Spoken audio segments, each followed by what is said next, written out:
UFC 305 Plessis versus Adesanya takes place this Saturday. And of course, that main event is going to be for the world title at 185 pounds, aka the middleweight division. So you guys know what that means. That means state of the division's 185 pounds. As some of you may have noticed, my boy DS is not with us on this episode. He's feeling a little under the weather. So DS, feel better. Hopefully we have you for the full card breakdown. Because not to toot our own horn, guys, but me and DS have been on absolute fire. I want to say last week we were a combined like 22-4 or something like that with our picks on the card. So if you guys are interested in some hot ass picks, hit that subscribe button. Do like the thing at the bottom says. Like, subscribe, thumbs up, ring the bell, all that bullshit. That's going to notify you when our videos drop. We got a ton of videos dropping this week. But anyways, let's not waste any time, guys. We're going to do a short, quick, expedited version of State of the Divisions. I am alone, so we're just going to kind of breeze through this. We're going to kind of breeze through it, and we're going to start with the main event this weekend. Of course, the title fight, the reason that we are talking about the middleweight division, and that's the new champion, Dricus du Plessis from South Africa, taking on Israel Adesanya, the last style bender. Not going to give you guys the prediction. If you guys want to see that, our video's dropping later on this week. So, stick around, subscribe, all that. But I'm just going to kind of talk about what's going to happen in the division if either one of these guys wins, right? So with Dricus du Plessis, I don't think we can expect too much activity per se, right? He's a guy that clearly likes to fight once every 6-7 months or so. So if he wins this fight, I don't see him defending his belt until probably February. That would be my best guess. But if Dricus does win, we do have a lot of fresh matchups, fresh matchups in the division. Obviously, if Israel Adesanya wins, there's, he's lapped the division, right? He's lapped it. He's lapped some dudes twice. So there's not too many fresh matchups for him at 185. So, is it better for Adesanya to win? Maybe for the UFC, right? Promotional wise, they want Israel Adesanya. He's a bigger star than Dricus du Plessis. You have the potential of an Alex Pereira matchup with Izzy always. So that's great. But, there are more fresh matchups with Dricus. Now, whoever wins this fight, I think we know who's next in line. So we're going to press this thing that says, who's next in line? Dino? Well, I'm going to tell you guys who's next in line. Next in line is going to be the winner of Robert the Reaper Whittaker versus Khamzat Chimaev. That fight is booked, and it's, for all intents and purposes, it's a number one contenders fight, right? Robert Whittaker absolutely deserves a title shot with a win over a dangerous, undefeated Khamzat Chimaev. And Khamzat Chimaev, man, he's probably deserved the title shot for a while now, but it's inactivity that's kind of killed Khamzat Chimaev. When he first came on the scene, if you were watching back in 2020, Khamzat Chimaev was super duper damn active. That's what he was known for. He was the guy that came in on his UFC debut, got a quick finish, turned around a couple days later, got himself another quick finish. And then a month later, he was back in the cage, got himself a quick finish. And we thought, holy shit, this guy's going to be champion in like 10 months. Well, we're 3.5, 4 years, whatever we are removed from that. And we barely see Khamzat Chimaev. We see him maybe once a year if we're lucky. Seems like it's less often than that. Now, the only thing with, not making this like an ultimate number one contenders fight is the fact that if Israel Adesanya wins, I can't imagine Robert Whittaker gets the title fight next. It doesn't really make too much sense. Izzy is 2-0 versus Robert Whittaker, so we'd be in kind of a weird place there. But if that's where we find ourselves, Adesanya beats du Plessis, Whittaker beats Khamzat Chimaev. Who are we looking at? Probably looking at Sean Strickland, guys. Sean Tarzan Strickland, the former champion, of course, lost his belt to Dricus du Plessis back in January. Super weird, controversial fight, that one. A lot of people had it scored 3-2 for Strickland. A lot of people had it 3-2 for du Plessis. Just a weird fight, tough to score, not too much going on. I talked to Charles Energy Johnson. Shout out Energy. He was there live at that fight with Joaquin Buckley. And when I talked to him a couple days after the card, I was like, how'd you score that fight? Charles Johnson said he scored it 50-45 for Dricus, which blew my fucking mind because that's not how I saw it at all. And it's like, he's a badass fighter. He's in the UFC. He knows what he's talking about. But that just goes to show you how weird of a fight that was.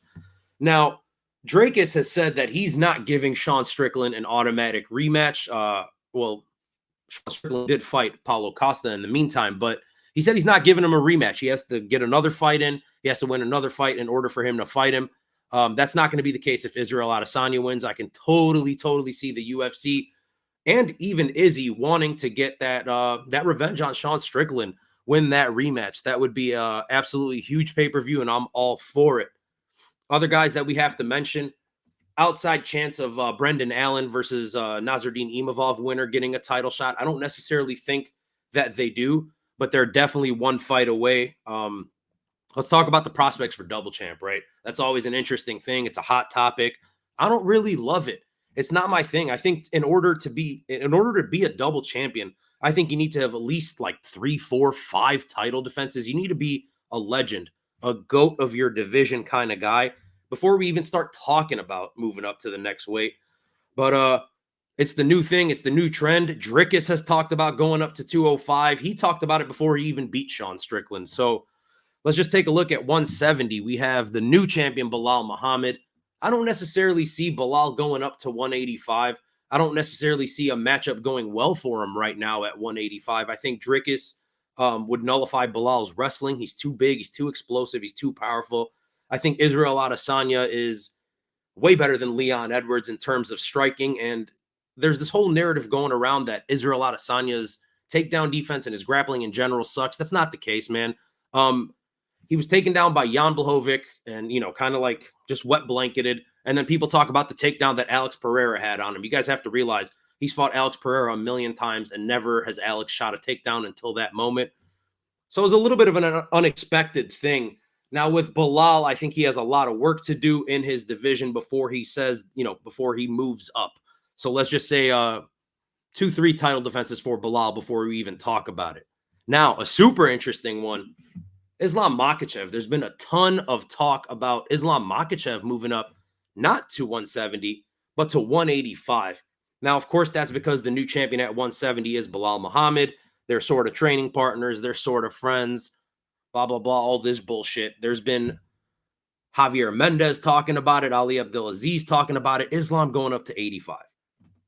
Guys, look, I think Islam Makhachev is, let's not do the whole John Jones is the pound for pound number 1 guy right now. We're talking active guys that are currently fighting. Islam Makhachev is probably the best fighter on the planet this current moment, okay? I'm not a huge Islam fan, but let's just give credit where it's due. The guy is an absolute monster.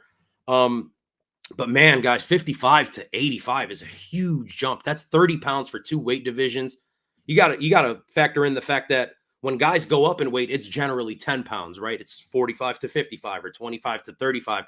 We're talking 55 jumping over 70, which is already a 15-pound jump. It's the biggest jump that there is besides, I guess, 205 to some big heavyweights. But he's going up like basically 3 weight classes. It's 30 pounds. So I just can't imagine that Islam's successful going up against a guy like Dricus or a guy like Izzy. I just don't see it. Another interesting one in terms of double champs, Poatan, Alex Pereira. This fucking guy right here. You see him? He has a lot of history with Israel Adesanya. I can totally see the UFC wanting to cash in. Poatan is getting old. You never know when that star is going to kind of, fizzle. Once he gets knocked out one more time, who knows? It may just be over. So I could see the UFC wanting to cash in. Would that be Izzy going up to 205? Or is there a potential of Poatan coming down to 185? I don't necessarily think there is, but, money talks, right? So if the money's right and it makes sense, they don't want Ankalaev or somebody like that fighting for the title at 205. I could totally see them telling Poatan to go down. Now, let's talk about quickly a couple guys that are 2 fights away. First and foremost, Jared Cannonier, very, very controversial finish to his last fight, of course. He was right there, man. He probably deserved this title fight more than anybody. He had to take a fight. It ended controversially for him. Jared Cannonier is probably 2 fights away, and I don't necessarily know that the UFC loves Jared Cannonier. I don't think we'll ever see him in the title fight ever again. Another guy who's in a similar situation to Cannonier, Marvin Vettori, a guy that's been missing for a while. He was hurt. He had some surgeries. Hopefully he's doing better. He is a fun fighter. Hopefully we get to see him back in here. But Marvin Vettori, probably 2 fights away, and that's if Dricus holds the belt. I think as long as Israel Adesanya is holding the belt, we don't get to see Marvin Vettori in a title fight. And then a super, super damn interesting one, guys. Michel Pereira, a guy to watch out for. I mean, Michel Pereira is damn exciting. I'm pulling up his Tapology right here. Give me a second. I just want to see what his win streak is looking like because it's pretty damn nuts. Let's see. He is on a 1, 2, 3, 4, 5, 6, 7, 8 fight win streak right now, guys. Michel Pereira has looked so goddamn dangerous. I know he's kind of doing the yo-yo thing where he's going up to 85 and going down to 70, but if he wants to stay at 85, a super interesting guy for the division. Anyways, guys, that's state of the divisions. If I missed anybody, and there's a good chance that I did, do me a favor, comment below. Let me know who I missed, who might factor in. And this is only for the year. I'm not talking about 2-3 years down the line. So I don't want to hear about, all these random prospects or guys that are outside of the rankings. I'm just talking about until the next time we get a UFC title fight at 185 pounds. These are the main players. These are the guys that are going to factor in. So let me know if I missed anybody. Let's do that.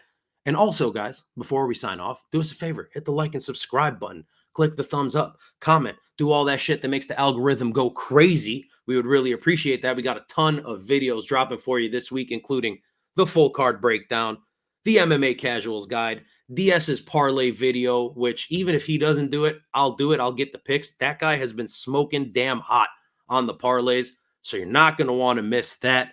What else do we got, guys? Nothing else. Follow us on Instagram, the107MMA. We got pictures with us and fighters and all sorts of memes and 3 million views and shit like that. So check us out.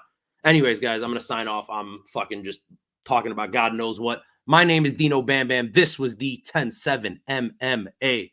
Thank you so much for watching. Peace.